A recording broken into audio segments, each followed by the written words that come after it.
Hi, welcome to ANR tutorial. డిఫెన్స్లో navy నుంచి ఇంకొక నోటిఫికేషన్ రిలీజ్ చేయడం జరిగింది. మనకి క్యాంటీన్ అటెండెంట్ పోస్టులు 10 పోస్టులు ఉన్నాయి. ఇక్కడ ఈ నోటిఫికేషన్ గురించి మీకు చెప్పే ముందు ఒక చిన్న సజెషన్ అనుకోండి. ఇది నేను చెప్పేది. ఇక్కడ నేను ఆల్రెడీ ఎన్నోసార్లు చెప్పాను, మళ్ళీ రిపీట్ చేస్తున్నాను. పోస్టులు తక్కువ ఉన్నాయని చెప్పేసి వదిలేయద్దు. ఇటువంటి నోటిఫికేషన్లను చెత్తబుట్టలో పడేసినట్టు తీసి పడేయకండి. ఎందుకంటే ఈ నోటిఫికేషన్సే మెయిన్ మెయిన్ ఇక్కడ జాబ్ తెచ్చుకోవడమే ఈజీ. ఎందుకు చెప్తున్నానంటే ఇవన్నీ బ్లాక్ నోటిఫికేషన్స్. ఇవన్నీ తెలుగులో చెప్పాలంటే ముసుగేసుకున్న నోటిఫికేషన్స్ అనమాట. ఇవి ఎవరికి కనిపించవు, బ్లైండ్గా అలా వెళ్ళిపోతూ ఉంటాయి. ఈ ఎంప్లాయ్మెంట్ న్యూస్లో కూడా ఒక్కోసారి పోస్ట్ అవ్వవు ఇవి. సో ఇవి ఎక్కువ మందికి రీచ్ అవ్వవు. ఇట్లాంటి నోటిఫికేషన్స్ని పట్టుకొని మనం జాబ్ తెచ్చుకోవాలి. మనకి జాబ్ తెచ్చుకోవాలంటే మైండే ఉండాల్సిన అవసరం లేదు, టాలెంటే ఉండాల్సిన అవసరం లేదు. యాప్టిట్యూడ్, రీజనింగ్, మ్యాథ్స్ ఇవన్నీ బాగా పర్ఫెక్ట్గా వస్తేనే జాబ్ వస్తుంది అనే అపోహ నుంచి కూడా పోండి మీరు. ఫస్ట్ ఆఫ్ ఆల్, కొంతమంది బాగా చదువుకునే వాళ్ళు ఉంటారు. వాళ్ళు ఎస్ఎస్సీలోనో బ్యాంక్లోనో కొడతారు జాబ్స్. కానీ కొంతమంది కొద్దిగలో పోతుంది, ఎస్ఎస్సీలో రాకనో లేకపోతే బ్యాంకులో రాకనో. ఇంకా అవే ట్రై చేసి 4-5 సంవత్సరాలు వేస్ట్ చేసుకొని ఏం చేయాలో అర్థం కాక ఏజ్ మొత్తం అయిపోయిన తర్వాత ఇంకా అంతే. ఇంకా అది ఆటోమేటిక్గా కొంతమందికి, నా వీడియో వినే వాళ్ళకి ఆల్రెడీ అదే పొజిషన్లో ఉంటారు.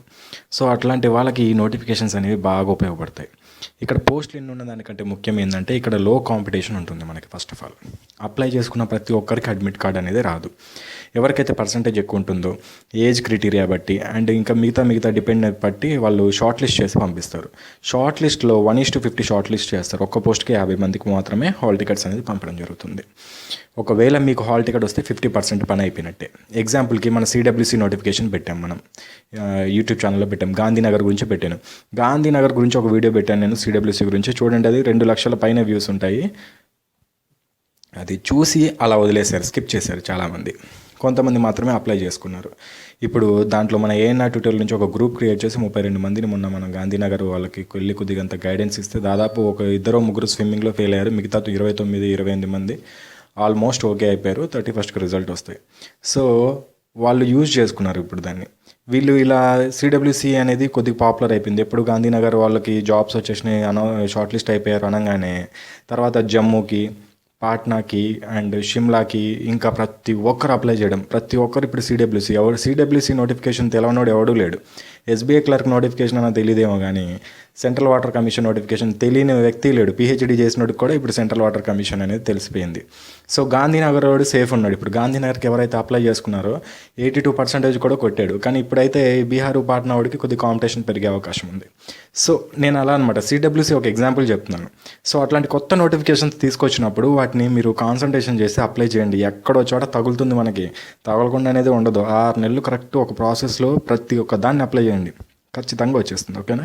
నేను పిచ్చి పట్టో లేకపోతే నాకేదో లేకపోతే ఏంది 10 లేకపోతే 5 ఉన్నాయి నోటిఫికేషన్స్ జాబ్స్, ఈ నోటిఫికేషన్లు చెప్తున్నాడు ఏఎన్ఆర్ ట్యూటోరియల్లో అని చాలామంది అంటున్నారు నాకు. యాక్చువల్లీ నేను అనేది ఏంటంటే ఇక్కడ పోస్టులు తక్కువ ఉన్నాయనే కాదు, నేను ఆ జాబ్ ప్రిఫరెన్స్ చూస్తాను. ఇట్లాంటి నోటిఫికేషన్ తీసుకొచ్చి మీ ముందు పెడితేనే ఎంతో కొంతమంది ఉపయోగపడే జాబ్ తెచ్చుకుంటారనే ఉద్దేశంతో నేను నోటిఫికేషన్స్ పెడతాను. నాకు వ్యూస్ రాకపోయినా పర్లేదు. నాకు చాలామంది ఇట్లాంటి చిన్న పోస్టులు పెడుతున్నాను, డిస్లైక్లు. అసలు వీడియో చూడకముందే పోస్టులు చూసి 10 పోస్టులు ఉన్నాయని నా మాటలు వినకుండా నాడు ఫస్ట్ డిస్లైక్ కొట్టేస్తున్నాడు.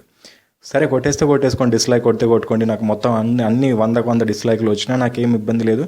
కాకపోతే నేను చూపించిన జాబ్లలో 10 మందికి ఉపయోగపడినా నాకు చాలు, నాకు లైకులు చాలు అనుకొని నేను ఈ వీడియోస్ చేస్తున్నాను. సో కాబట్టి కొద్దిగా వీటి వాల్యూ తెలుసుకొని చేయండి. నాకు వ్యూసే కావాలి, నాకు యూట్యూబ్లో నేను మంచి వ్యూస్ తెచ్చుకోవాలి ఒక్కొక్క వీడియోకి అనుకుంటే నేను అసలు ఈ ఎడ్యుకేషన్ ఛానలే పెట్టేవాడిని కదా. ఏ ఫిలిం ఛానలో లేకపోతే ఏ మిస్టరీ ఛానల్ పెడదామని ఉంది. కాకపోతే ఏ ఫిలిం ఛానలో లేకపోతే ఇంకా అదర్ సంథింగ్ ఏదన్నా థంబ్నెయిల్స్, ఈరోజు సంథింగ్ ఏదో ఒకటి ఇంకా అలాంటి ఫిలిం న్యూస్ ఏదో ఒకటి పెట్టుకొని నేను వ్యూస్ సంపాదించుకొని నేను యూట్యూబ్లో పాపులర్ అయిపోయాను. కానీ అలా కాకుండా ఎడ్యుకేషన్ ఛానల్ పెట్టి నేను అనుభవించిన అప్పుడు నేను ఎప్పుడైతే పాస్ట్లో కొన్ని నేను ప్రాబ్లమ్స్ ఫేస్ చేస్తాను అవి ఎవరూ చేయకూడదు అనే ఉద్దేశంతో నేను ఈ ఎడ్యుకేషన్ ఛానల్ పెట్టి వాళ్ళని మోటివేట్ చేయడం జరుగుతుంది. సో కాబట్టి ఇట్లాంటి చిన్న కూడా వదిలేయొద్దు. ఓకేనా? అండ్ నోటిఫికేషన్ విషయానికి వద్దాం. క్యాంటీన్ అటెండెంట్ పోస్టులు ఇక్కడ మనకి 10 ఉన్నాయి. ఎస్సీలో 1, ఎస్టీలో 1, ఓబీసీలో 3, యూఆర్లో 5. దీనికి ఏజ్ క్వాలిఫికేషన్ వచ్చేసి 25 సంవత్సరాలు ఉండాలి. 18 నుంచి 25 సంవత్సరాలు ఉన్న ప్రతి ఒక్కరూ అప్లై చేసుకోవచ్చు. ఓబీసీ వాళ్ళైతే 28 సంవత్సరాల వరకు, ఎస్సీ ఎస్టీ వాళ్ళైతే 30 సంవత్సరాల వరకు అప్లై చేసుకోవచ్చు. జస్ట్ 10th క్లాస్ చదివితే సరిపోతుంది. ఇక్కడ మీకు సెకండ్ ఆప్షన్ ఇచ్చాడు చూడండి, ఎడ్యుకేషన్ క్వాలిఫికేషన్లో diploma in hospitality management or cooking catering అన్నాడు. ఇది ఆప్షనల్, అంతేగాని ఇది ఉండాలి, అయ్యో డిప్లొమా ఉండాలి అనుకోవద్దు. ఇది ఉండకపోయినా ఏం కాదు, జస్ట్ 10th పాస్ అయితే సరిపోతుంది. ఓకేనా. ఏజ్ వచ్చేసి 18 నుంచి 25 సంవత్సరాల వరకు, ఓబీసీకి 28, ఎస్సీ ఎస్టీ వాళ్ళకి 30 సంవత్సరాలు. సో ఎవరైతే అప్లై చేసుకోవాలనుకుంటున్నారో వాళ్ళు ఏం చేస్తారంటే, ఫస్ట్ ఇక్కడ కింద అప్లికేషన్ ఫామ్ ఇచ్చాడు. ఈ అప్లికేషన్ ఫామ్ని నీట్గా టైప్ చేసుకొని, వర్డ్ప్యాడ్లో కానీ నోట్ప్యాడ్లో కానీ టైప్ చేసుకొని, పీడిఎఫ్కి కన్వర్ట్ చేసుకొని, ప్రింట్అవుట్ తీసుకొని ఫిలప్ చేయండి. ఫస్ట్ ఫిలప్ చేసి ఒక ఫోటో అతికించి దానిపైన మీ సెల్ఫ్ అటెస్టెడ్ సిగ్నేచర్ పెట్టి, ఎవరైతే బ్రాడ్కాస్ట్లో ఉన్నారో వాళ్ళకి నేను పంపిస్తాను, మిగతా వాళ్ళకి చెప్తున్నాను టైప్ చేసుకుని, బ్రాడ్కాస్ట్లో ఉన్న వాళ్ళకి నేనే పంపిస్తాను. ఫోటో అతికించి దానిపైన సెల్ఫ్ అటెస్టెడ్ చేసి గెజిటెడ్ సిగ్నేచర్ పెట్టి, దాంతోపాటు 10th xerox, inter, caste and ఇంకా ఎక్స్ట్రా డేట్ ఆఫ్ బర్త్ ఇవన్నీ పెట్టి, వాటిపైన కూడా సెల్ఫ్ అటెస్టెడ్ గెజిటెడ్ సిగ్నేచర్ పెట్టించి, ఇక్కడ ఇచ్చాడు చూడండి, ఒక మనకి అడ్రస్ ఇచ్చాడు ఇక్కడ, ముంబై అడ్రస్ 400001, దీనికి మనం పోస్ట్ చేయాలి. ఓకేనా. దీని గురించి ఏదైనా డౌట్స్ ఉంటే నా కమెంట్ బాక్స్లో తెలియజేయండి. అయినా కమెంట్ బాక్స్లో రిప్లై రాకపోతే వెబ్సైట్లో నా నెంబర్ ఉంది, దానికి నాకు కాల్ చేసి క్లియర్ చేసుకోండి. All the best. ఈ వీడియో నచ్చినట్లయితే లైక్ చేయండి, షేర్ చేయండి, కమెంట్ చేయండి.